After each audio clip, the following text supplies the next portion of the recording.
Is Jesse Winker going to be the Mets starting first baseman in 2025? Are the Dodgers bad for baseball? And let's truly have a conversation about the Mets offense for this upcoming season. Welcome in another edition of the Bleav in Mets podcast. Chris Schubert, Jack McKessie back with you here once again. A lot to unpack. News, press conferences, the Dodgers ruining baseball, the Mets in their Pete Alonso pursuit. Jack, how are you, my friend? I'm good, Chris. If the Dodgers are ruining baseball, then the Mets will just have to be a little bit better to bring the sport back and compete in the National League. Well, the Dodgers might be ruining baseball, but you know what's not going to ruin your sports betting? That's BetOnline. They continue to be the world's most trusted betting platform and your number one source for online betting in 2025. Whether you're a seasoned fan or a first-time bettor, BetOnline is your ultimate game day companion with the largest selection of odds on everything from football, the NBA, college basketball, to NHL and UFC. BetOnline, the number one sports betting source for the new year, from touchdowns to three-pointers and hat tricks. BetOnline has you covered on every game, every play, and every win. BetOnline, the game starts here.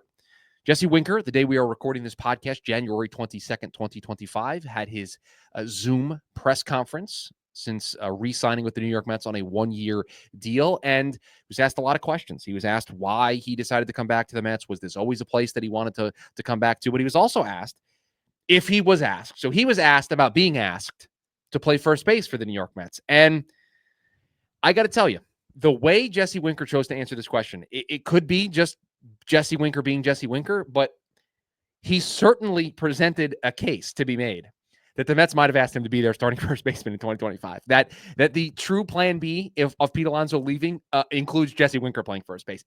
There's a hint of it. I don't want to go full-blown conspiracy and full-blown like that's what they're doing, but Jesse Winker did not dissuade me from thinking so after his comments today. No, as we're recording this, Chris, we can once again note for what feels like the 30th straight episode that Pete Alonso is still a free agent, and the Mets still don't have a clear first baseman in-house right now. So is it Mark Vientos? Maybe. Could it be another free agent or trade move? Maybe. Or, Chris, could it be Jesse Winker, who during his press conference today did not make any indication that the Mets didn't ask him to play first base? In fact, when asked about whether he had played first base in the past, he said, yeah, actually, for a rehab assignment, they asked me to play first base. They said it would potentially help my career in having some defensive versatility out there outside of his obvious experience in the outfield. And so he has played first base. Maybe the Mets asked him to play first base. Chris, is this a solution that you think would be okay going forward? No, it's fascinating. No, let me just lay something out here for everybody. No, would not be on board with this. He also talked about, very importantly, that he wants to do whatever the team is going to ask him to do to help, right? Jesse Winker did not, claim to be the first baseman of the future, didn't say anything that didn't describe him as a good teammate, right? He said all the right things. He said, I'm going to do whatever this team asks of me. I wanted to be here. I wanted to be a part of this journey, and I'm going to do whatever this team asks of me. I Bleav that this show positions itself, not uniquely, because there's other shows that are like this. We are a pro David Stearns podcast. This is a podcast that believes in a lot of what David Stearns is doing, almost to a fault. Like we try to find reasons to be in favor of a move that David Stearns makes because we are a believer in what he tries to do. If this man tries to sell us Jesse Winker at first base, I can't defend that. There's nothing I can defend about that. It's not that Jesse Winker's bat wouldn't play. It's just that, and maybe we'll go a little out of order and we'll leave the Dodgers to the end.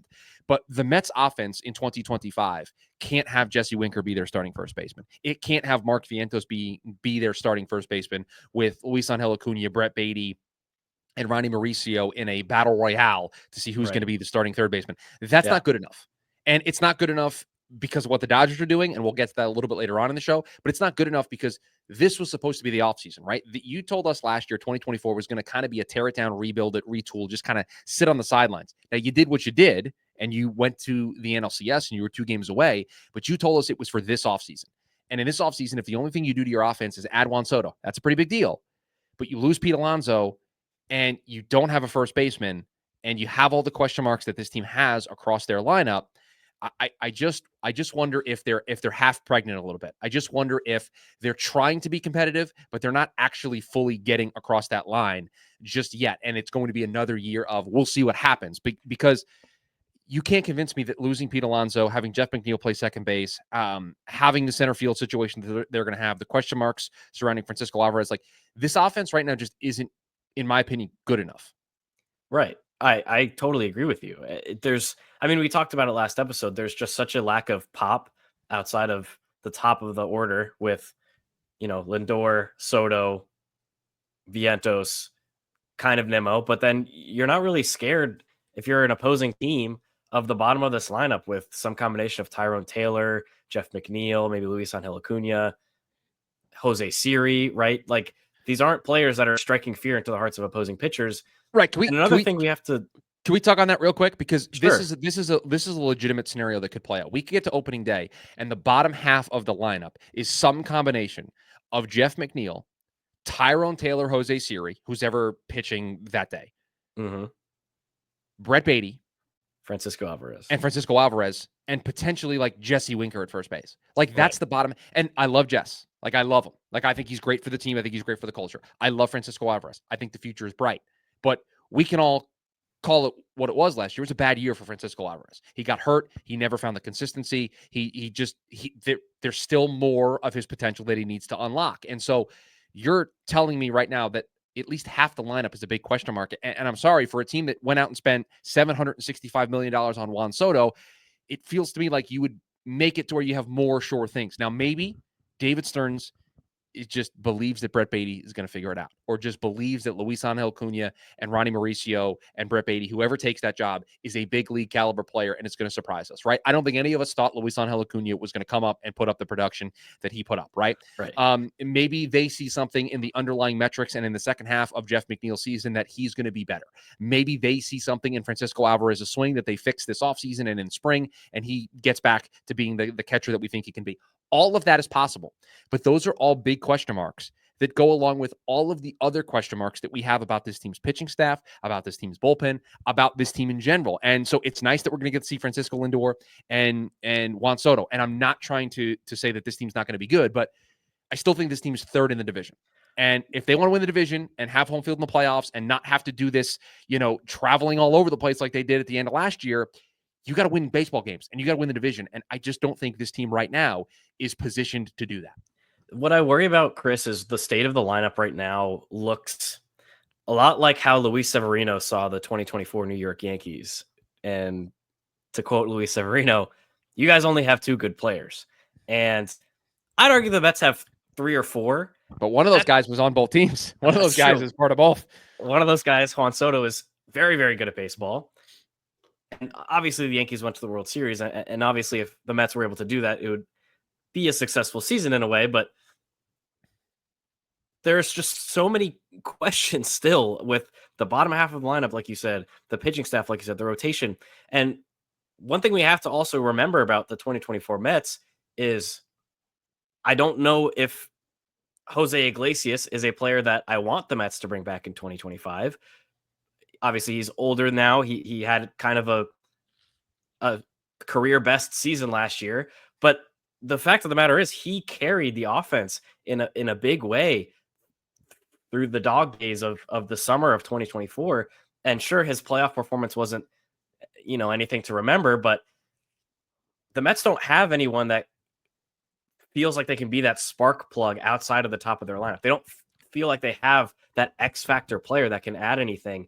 And especially losing the power that you're losing if you let Pete Alonso walk and not really bring anything to replace that, it's really dangerous and concerning to see what direction that the lineup could turn out to be come 2025, come opening day, come the middle of the season when there have been some injuries or some underperformance from your star players that you're hoping for big years. Like, I just don't know what I should be excited for outside of Juan Soto right now. Like, it feels like right now the Mets lineup for 2025 and the whole offseason has just been, hey, remember when we signed Juan Soto in January or December, whenever it was, December 8th.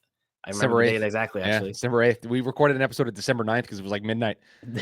But the whole offseason feels like they're trying to sell us on. Remember when we signed Juan Soto? Yeah. Don't think about everything else. Don't think about the fact that we're trying to make Clay Holmes a starter and that Frankie Montas kind of didn't really have a great year last year. And Kodai Senga's coming off of an injury. And we hope Sean Manaea can be his second half self for a whole year. And just think about the fact that we have Juan Soto now batting behind Francisco Lindor.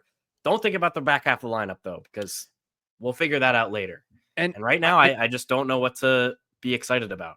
I think there's two things that I want to really emphasize right now. One, this is not Jack and I saying that the Mets are not going to be good and competitive and in the mix, right? There's a difference. Like, we are looking at this through the lens of Steve Cohen wants to win a championship, right? And so I just don't know if they're at that level. Now, maybe they'll get there and maybe there's a plan, and in Stearns we trust, right?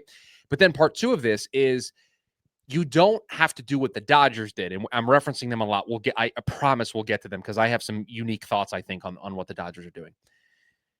You don't have to do what the Dodgers are doing to improve your team. Like, there are moves that this team could make that aren't breaking the bank the way that the Dodgers are with signing Yamamoto and signing Ohtani and trading for Glasnow and then signing Blake Snell and signing Conforto and Teoscar Hernandez and doing all, like, you could, right, Tanner Scott and just Michael Conforto and just there are moves that you could have made. Like, you could have signed Tyler O'Neill as a DH option. That would have been, I think, better than Jesse Winker. You could have brought back Pete Alonso. You still could bring back Pete Alonso. That would help your offense. Like, there are still things that they can do that aren't going to absolutely break the bank. But I want to play a game with you, Jack, okay? Okay. Last year, and I believe I've referenced this stat on the show before, but last year, of the regular starters for the New York Mets, now in 2024, all of these guys, now this includes Juan Soto being on the Yankees, but last year,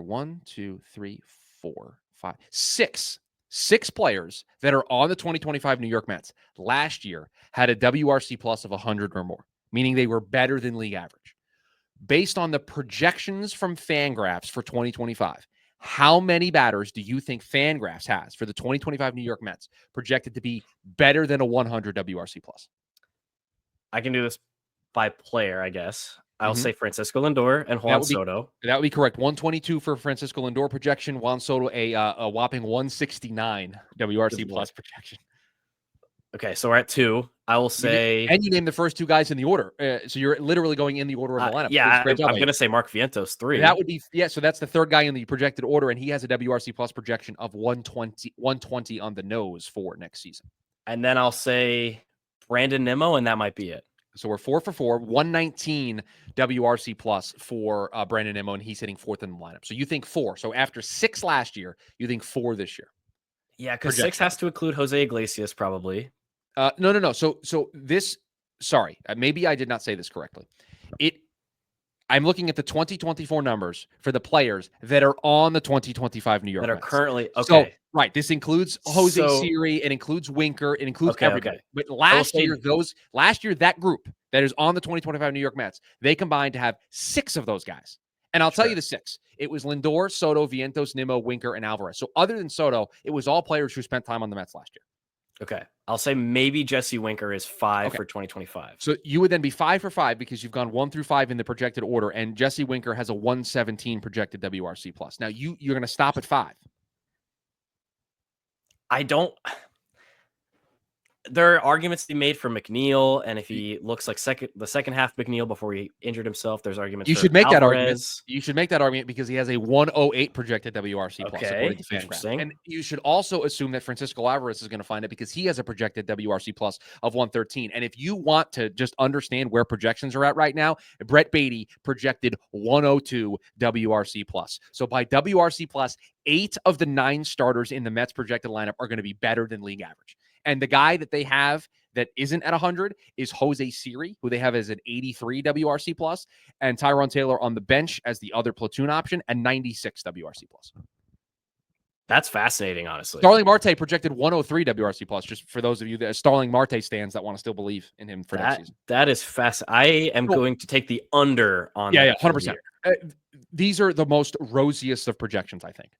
I don't see a world where 8 of these 9 guys are better than league average in weighted runs created plus. That's a tall task. Like the first 4, Lindor, Soto, Vientos, Nimmo, I'm all in. And then if you want to give me one of Winker, Alvarez, McNeil, Siri, or Beatty, yes, that's nice. Yes. 5's a nice number for me. At 8, because the reason why I bring this up, the reason why I brought up these projections is these are outward-facing Fangraphs projections. If the Mets internals are showing them something very similar, it's understandable why they feel no need to sign Pete Alonso. It's understandable why they feel no need to get a third baseman, and they're comfortable with Brett Beatty being their everyday third baseman because they're looking at it and saying, man, if we're getting a 169 WRC plus and a 6 WAR from Juan Soto, and we're getting a 122 WRC plus and a 5.5 WAR from Lindor, we can take a projected 1.9 WAR from Brett Beatty. Brett Beatty projected to be a 2-win player next year. So I guess what Fangraphs is arguing here is that Beatty is a serviceable enough replacement for Pete Alonso, who I Bleav was around a 2 WAR. This is excellent by you. Hold on, stand by. This is an excellent call by you. Where's Pete from 2024? Peter Morgan Alonso. Oh, by the way, I've decided something about Pete, and since we're bringing him up, if he goes to another team, I'm referring to him as Peter. If he returns to the Mets, I'll call him Pete. But if he goes someplace else, I'm going to call him Peter. Sure. I decided that the other day. WRC plus for WAR, 2.1 WAR for Pete last year. So Fangraphs is legitimately saying Brett Beatty equals Pete Alonso. That's what they're saying. That is now. Pete had a 122 WRC plus, and Beatty has a 102 projected WRC plus. So the idea there is you're getting less offensively, but you're probably going to get more defensively. Is how you probably get to their WAR being close. Yeah, listen, there's nobody who loves numbers more than me, and there's nobody who loves analytics and stuff that try to point me in a direction. But this offense isn't enough. It's just not.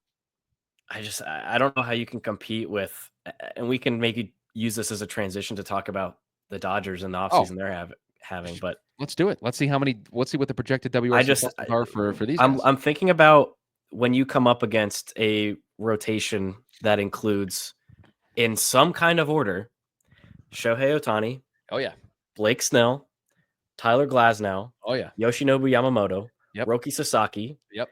Probably Clayton Kershaw, although he's obviously at the tail end of his career. Dustin May and Tony Gonsolin. In some order, in some permutation, they're going to use those pitchers.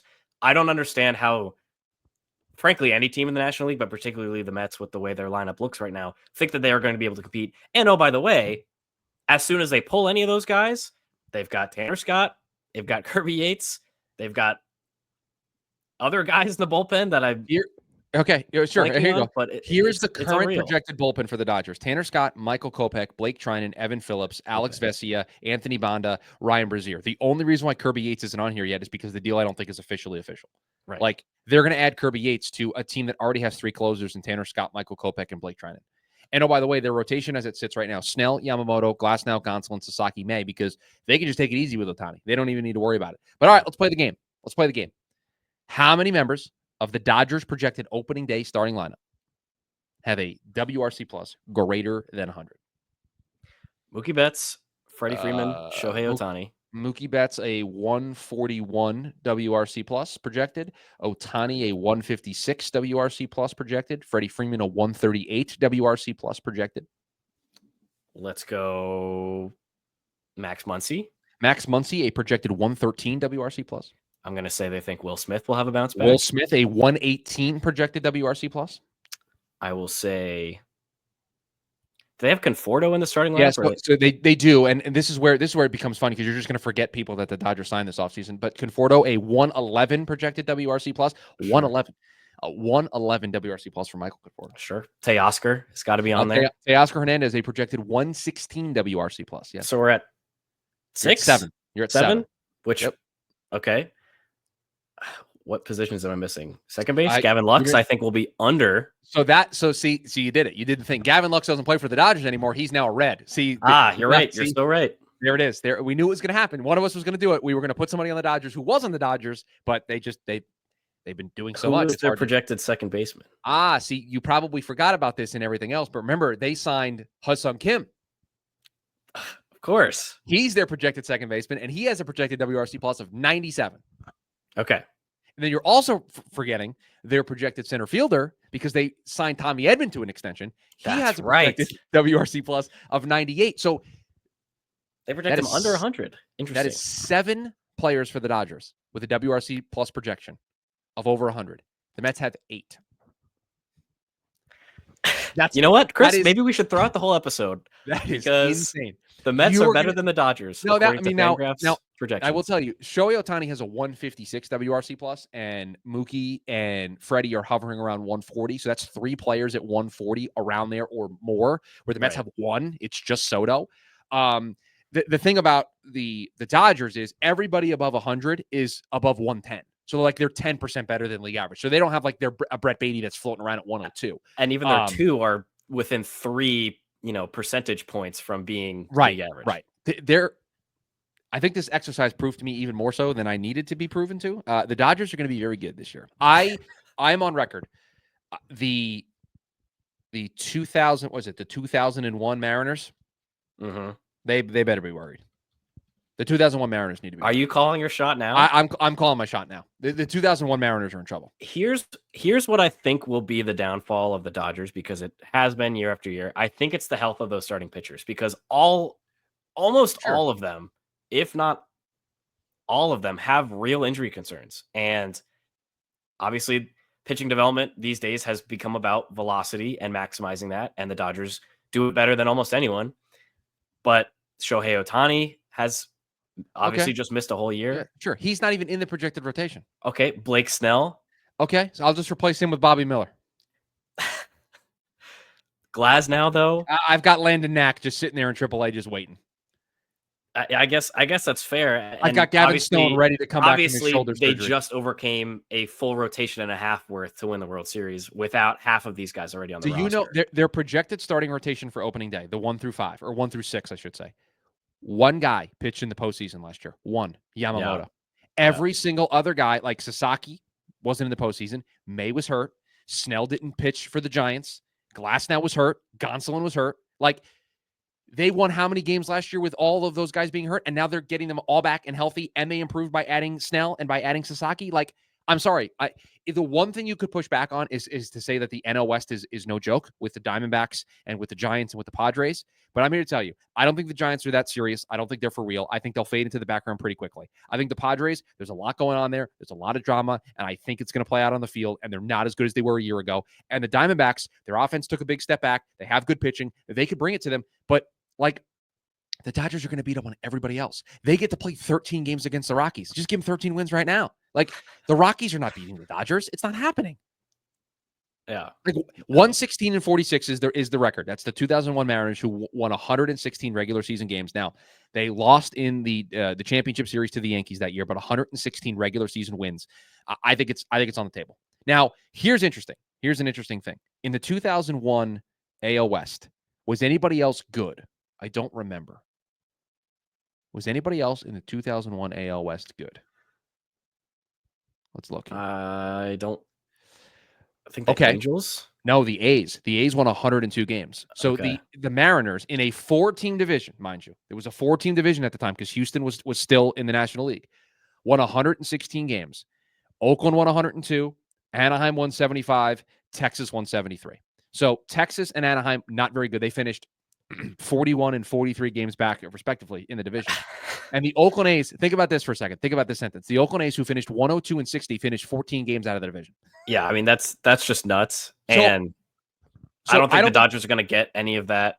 The Diamondbacks are not a 100-win team. They might be like a 92, 93-win team. Like, they won 89 games last year, and I think they got better. The Giants are better, but they're not 90-win better. And here's the other thing that we have to consider about these permutations, investigations, ponderances, whatever you want to call them. The 2001 Mariners played a lot more divisional games than the Dodgers are going to play this year because the schedule is different now. You don't have to play in your division as many times. Right. And I mean, even more credit to the 2001 Mariners. Like the Angels and the Rangers didn't finish that far below 500 like we think that the Rockies are going to. So they were still stacking up wins against solid divisional opponents. But the Dodgers, even though their competition might seem stiffer with the Giants, the Diamondbacks, and the Padres, they're not going to have to play those teams as much. They're still going to get one series against the White Sox. They're still going to get one series against the A's, no longer from Oakland. They're still going to get a series or 2 series against the Miami Marlins. So, like, the Dodgers are, in a way, poised to do this partly because of the new schedule change and how that might make things easier playing fewer divisional games. Yeah, in the 2001 Mariners, since we're down this rabbit hole, they won. Here's what they did against the teams in their division. They went 15-4 against Anaheim. They went 10-9 against Oakland, and they went 15-5 against Texas. So against Anaheim and Texas, the two teams that were below 500 in the division, they went a combined 30-9 in nearly 40 games. So that's where the difference is. And so now you're not going to get those games if you're the Dodgers, but that might be okay. Like, I would trade out games against the Giants, Padres, and Diamondbacks so I can play 3 with the Marlins or 6 with the Marlins and 6 with the White Sox and whoever I'm going to play on a regular basis. Like, I would trade those games out so that I can play all these other bad teams, because let's face it, one of the big criticisms right now of the Dodgers is they're ruining baseball because everybody's spending. The secret here is there's just other teams that aren't spending. Like the White Sox aren't trying. The Marlins aren't trying. Is Pittsburgh trying? Like, are these teams really truthfully trying? And so I think what you're going to see is they're going to get off to a really good start, I think. I don't know exactly what their schedule looks like, but I think they're going to get off to a really, really, really good start. And we're going to start having the conversation of, is 117 in play? I that's my hot take for the Dodgers this year, is that, like, I think 117's in play. Yeah. So to answer your question, they start the season, I believe, against the Detroit Tigers. 3 games set at home. Okay. All right. Great. 3 games set against the Braves at home. Okay. And all right. That's tougher. Phillies and Nats on the road too. All right. It's not like perfect, but like I'm looking at the Tigers. I'm looking at the Nats.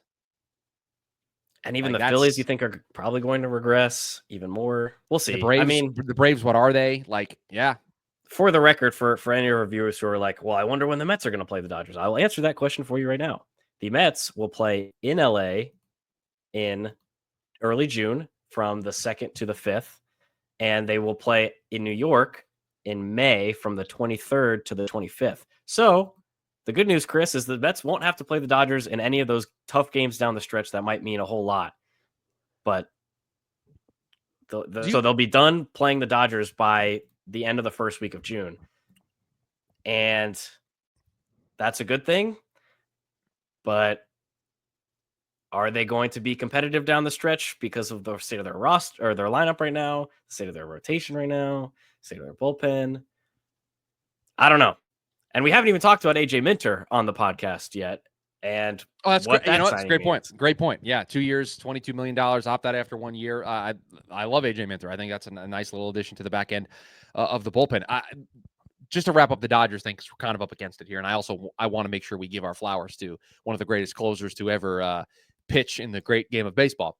Yes. Do you have a problem with what the Dodgers are doing? Because I don't. And I don't know if that makes me a bad fan, or a bad supporter of baseball, but if they have the resources and they want to spend the money, every single owner in baseball has the ability to do this. They're worth hundreds of millions of dollars. Some owners are worth billions of dollars with a B. If you don't want to do what the Dodgers are doing, that's a you problem. It's not a Dodgers problem. Yeah, I totally agree. Obviously, it's easy for us to say as Mets fans who just handed out $765 million to Juan Soto. Right. But at the end of the day, any team could be signing Kirby Yates to that deal. Any team could sign Tanner Scott if they were willing to just take on the money.